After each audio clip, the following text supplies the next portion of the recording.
Mesdames, Messieurs, bonsoir et bienvenue à cette édition d'information. Un seul titre, ce jeudi 1er décembre, c'est la journée mondiale de lutte contre le sida. Occasion pour notre pays de lancer son mois de lutte contre le VIH-Sida. Thème, dépistage et traitement partout et pour tous. Objectif, éliminer la pandémie d'ici 2030.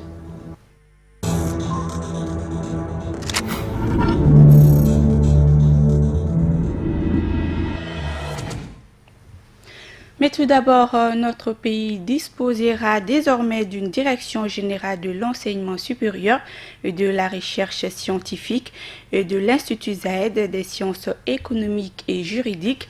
La décision vient des députés qui, réunis en session plénière ce jeudi, ont adopté à l'unanimité la loi portant création de ces deux structures.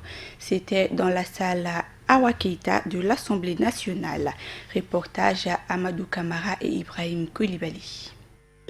La création de ces deux nouvelles entités va permettre sans doute d'impulser du sang neuf dans le système de l'enseignement supérieur et de la recherche scientifique d'une part. Et d'autre part, la création de l'Institut Zayed des sciences économiques et juridiques va combler les vides institutionnels dans la continuité de la formation des élèves coraniques dans les médersa.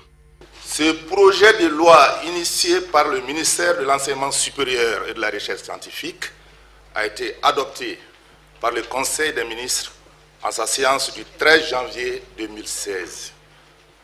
Les motivations sont les suivantes.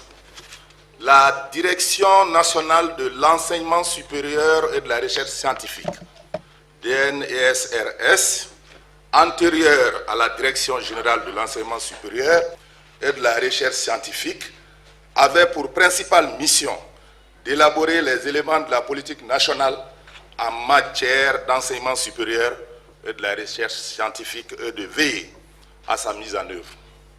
Parce que pour qui connaît l'acuité du problème d'enseignants au niveau du supérieur, je voudrais savoir si déjà les ressources humaines sont formées ou si les ressources humaines vont être formées par rapport à l'enseignement qui va être donné dans ces instituts. L'intérêt principal de cette création est la diversification des offres de formation pour les sortants des médersa.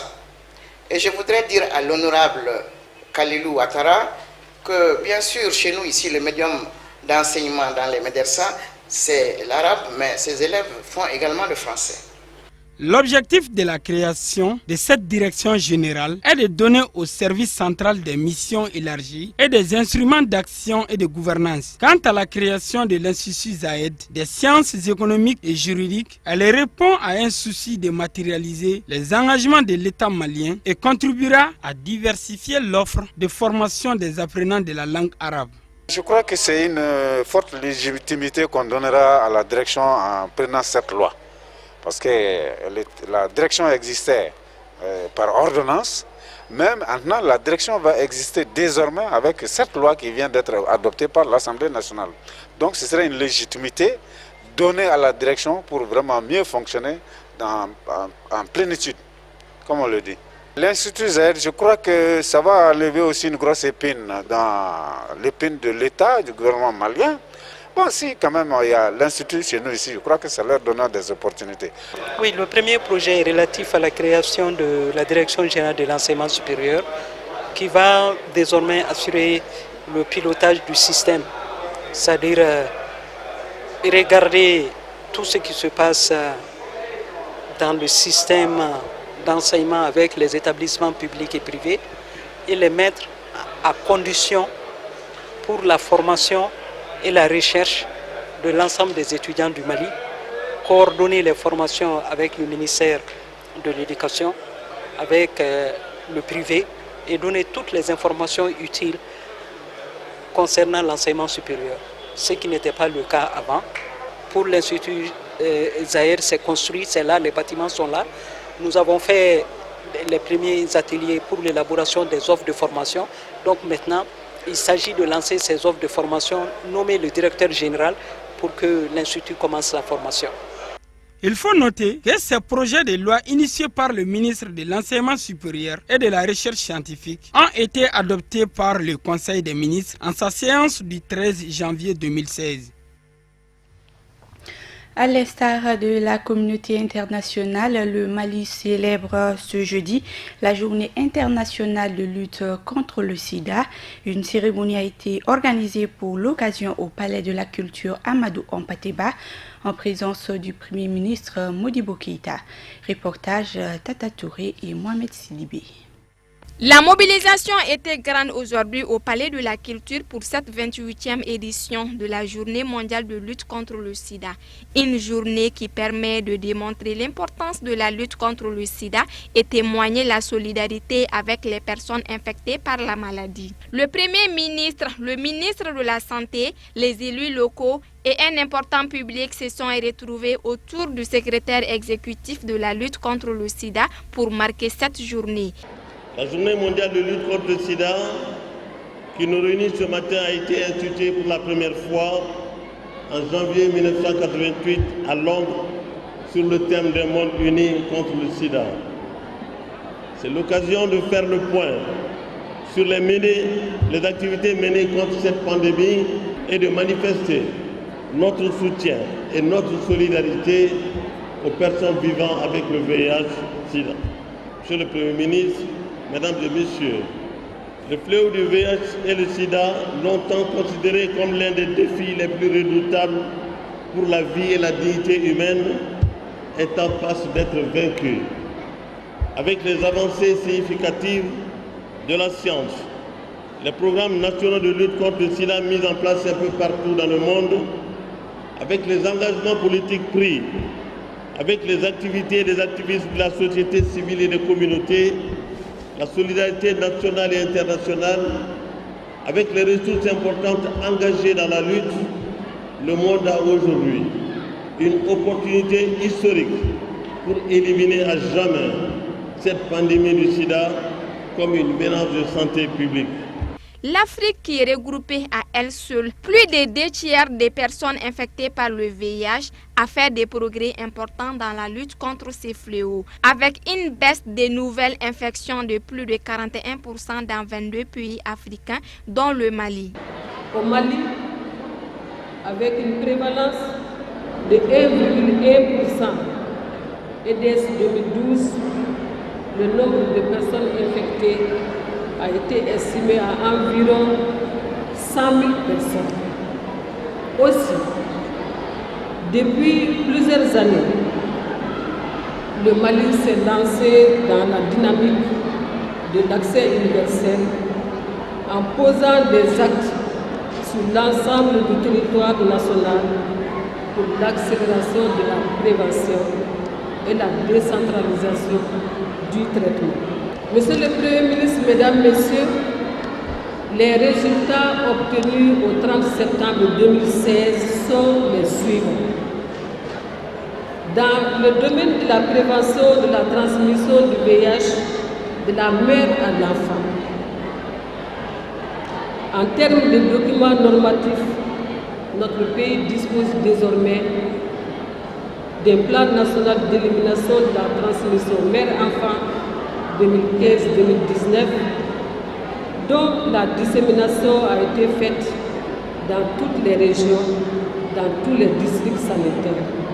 L'activité de prévention de la transmission mère-enfant est disponible dans 652 sites PTME en 2016 contre 446 en 2015, soit 206 nouveaux sites de créer. Cela a permis de conseiller et de sensibiliser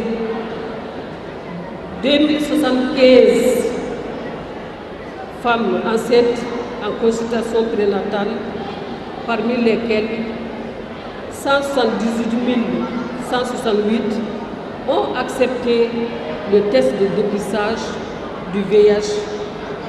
Et les résultats, 1272 se sont révélés séropositifs, soit un taux de séropositivité 0,71%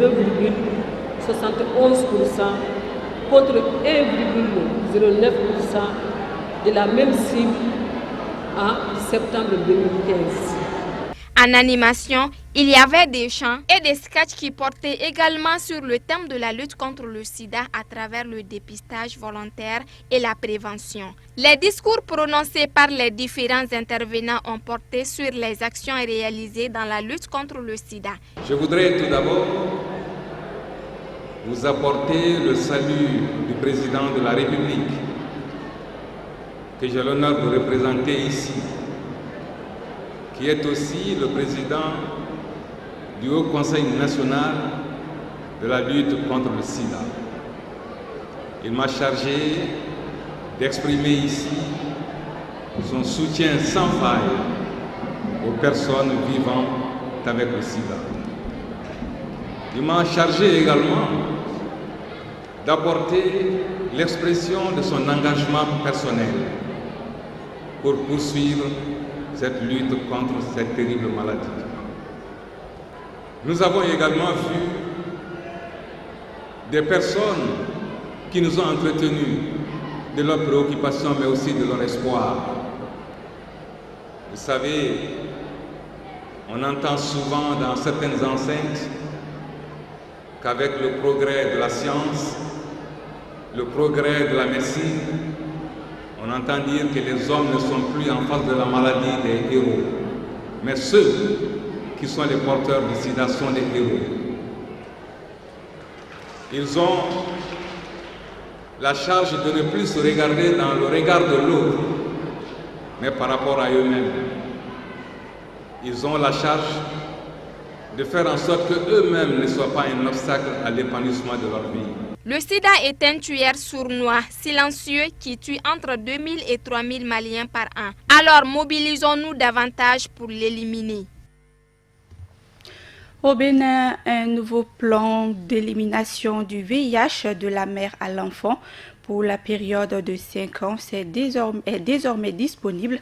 Il s'inscrit dans la continuité du plan 2012-2015 élaboré dans la vision zéro de l'ONU-SIDA, à savoir 0 nouvelle infection, 0 décès liés au sida et 0 discrimination. Commentaire Ousmane Sougouri.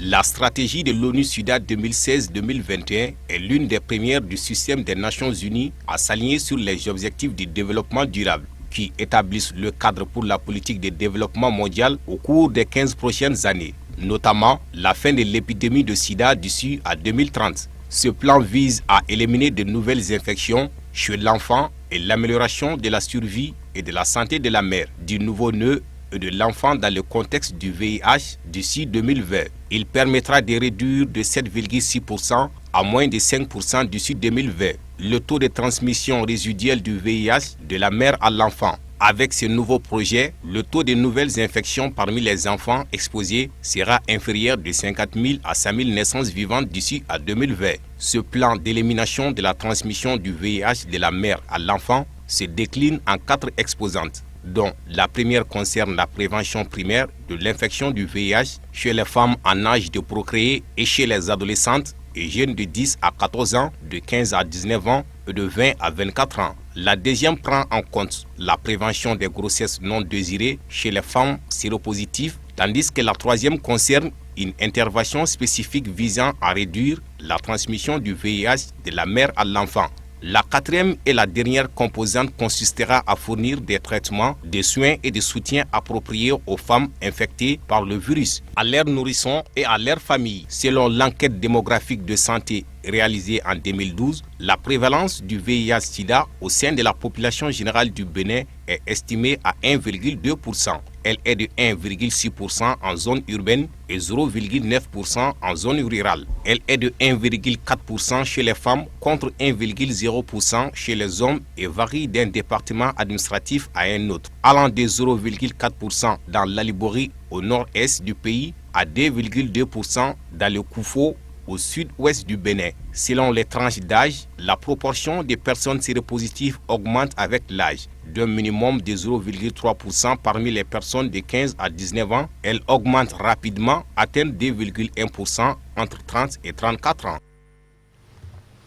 L'Afrique du Sud a lancé mercredi un essai clinique destiné à tester un vaccin expérimental contre le sida.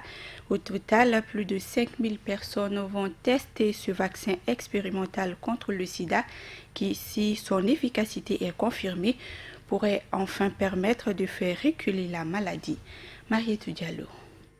Depuis le début de la pandémie, l'histoire de la quête d'un vaccin contre le virus VIH reste celle de la poursuite d'un Graal inaccessible. Plus de 30 ans d'efforts jusque-là en vain. Mais pour la première fois, peut-être depuis l'identification du virus en 1983, les scientifiques pensent avoir trouvé un candidat prometteur. Baptisé HVTN 702, l'étude qui débute mercredi va impliquer pendant 4 ans plus de 5400 volontaires, hommes et femmes sexuellement actifs, âgés de 18 à 35 ans dans 15 sites répartis sur tout le territoire sud-africain. Cet essai clinique, un des plus importants jamais entrepris, a ravivé les espoirs de la communauté scientifique. Le choix de l'Afrique du Sud pour tester ce vaccin à grande échelle n'est pas anodin. Ce pays d'Afrique australe enregistre un des taux de prévalence les plus élevés au monde, 19,2% selon ONU-SIDA. Plus de 7 millions de personnes y vivent avec le VIH. Dans le monde, 2,5 millions de personnes sont infectées chaque année par le virus, qui a fait plus de 30 millions de morts depuis les années 1980, selon une étude publiée lors de la conférence internationale de Durban en juillet.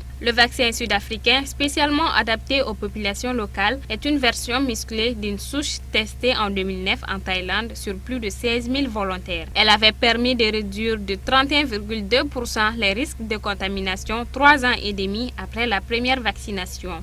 La sécurité du vaccin sud-africain a été déjà testée avec succès pendant 18 mois sur 252 volontaires. La nouvelle étude vise désormais à tester son efficacité. Malgré les espoirs suscités par ce vaccin, les spécialistes insistent sur la nécessité de ne pas baisser la garde face à la maladie. Les traitements antirétroviraux ARV restent aujourd'hui de loin les plus efficaces contre la maladie. Selon l'ONU-SIDA, la moitié des quelques 36 millions de personnes infectées par le virus qui vivent dans le monde y ont accès, un chiffre qui a doublé en 5 ans grâce à ces traitements qui permettent de contrôler l'évolution du virus et d'augmenter l'espérance de vie des séropositifs. L'espérance de vie des Sud-Africains a bondu de 57,1 à 62,9 ans en moyenne depuis 2009 selon les autorités locales.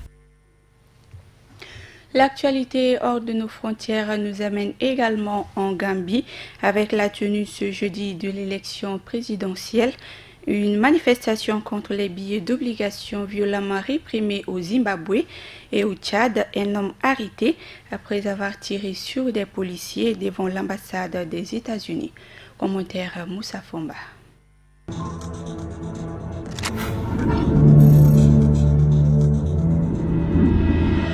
Les Gambiens sont appelés aux urnes ce jeudi 1er décembre pour élire leur président de la République. 3 candidats s'affrontent et 2 sortent du lot, à savoir Yahya Jammeh au pouvoir depuis 22 ans, l'homme fort de Banjul qui contrôle tout l'appareil d'État brigue un 5e mandat. Face à lui, Adama Barrow choisi par l'ensemble des partis d'opposition, un candidat qui n'a pas eu peur de critiquer le président sortant. Pour la première fois, le chef de l'État fait face à une véritable opposition. Les raisons de ce sursaut, l'économie en berne, la répression des opposants, les pressions de la diaspora. Entre 8h et 17h, quelques 880 000 électeurs étaient répartis entre 1400 bureaux de vote dans lesquels le décompte des voix sera réalisé. Pas de bulletin de vote en Gambie. Les électeurs vont utiliser des billes. Le système est ancien. 3 bidons aux couleurs des 3 candidats équipés d'un tube dans lequel l'électeur introduit sa bille sont utilisés. À l'intérieur, une sonnette de vélo émet un drink quand la bille tombe. Les premières tendances sont attendues dans la nuit du jeudi à vendredi.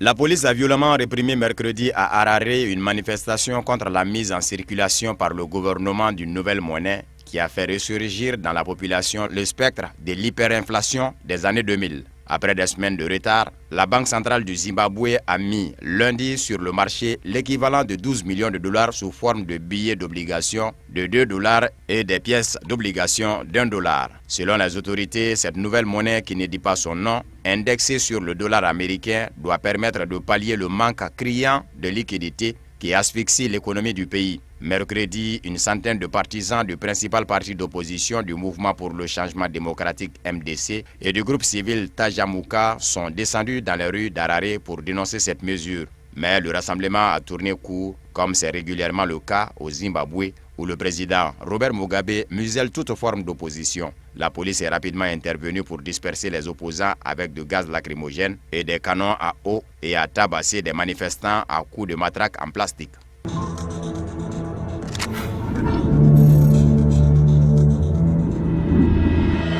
Un homme a été rapidement interpellé ce mercredi 30 novembre après avoir tiré en direction de l'ambassade des États-Unis à N'Djamena. Aucun blessé n'est à déplorer selon la police. Les faits se sont déroulés à 5h40 le mercredi matin. L'homme est arrivé sur une moto provenant d'une rue adjacente à l'ambassade des États-Unis. Il descend, la moto répare. Puis il se met à tirer en l'air, progressant en direction de la chancellerie. Les agents de sécurité de l'ambassade se barricadent. L'homme avance dans la rue qui n'est pas très animée. Il tire à nouveau en direction du bâtiment officiel, mais sans atteindre quelqu'un. Un militaire qui passait à moto s'arrête, engage une discussion avec lui avant de le maîtriser. Entre-temps, les renforts accourent. L'homme, un fonctionnaire d'une trentaine d'années, est remis aux policiers qui l'interrogent en ce moment sur ses motivations. Des documents retrouvés sur lui attestent de son adhésion à l'organisation État islamique.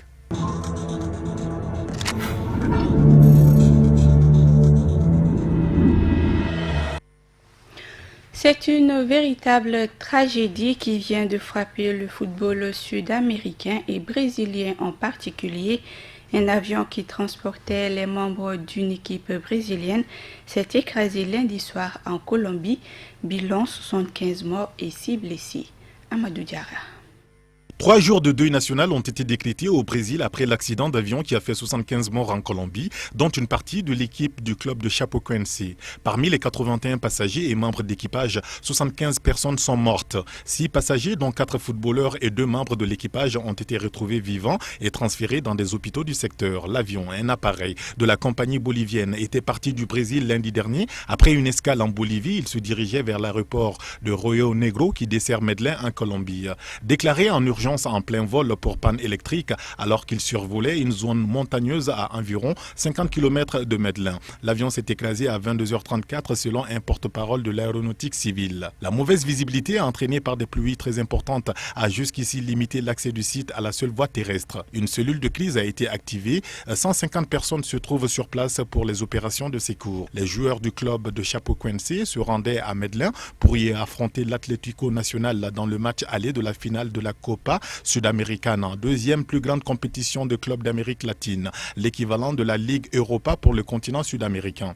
C'est la première fois de l'histoire de cette modeste équipe d'une ville industrielle de l'état de Santa Catarina au sud du pays, qui était encore en 4e division il y a 7 ans qu'elle devait disputer une telle finale. Les plus grands clubs de football du monde comme Real Madrid, le FC Barcelone ou Manchester United ont réagi en envoyant leurs pensées pour les victimes de la catastrophe. Dans des communiqués, le président de la FIFA, Gianni Infantino, a évoqué un jour très triste pour le football.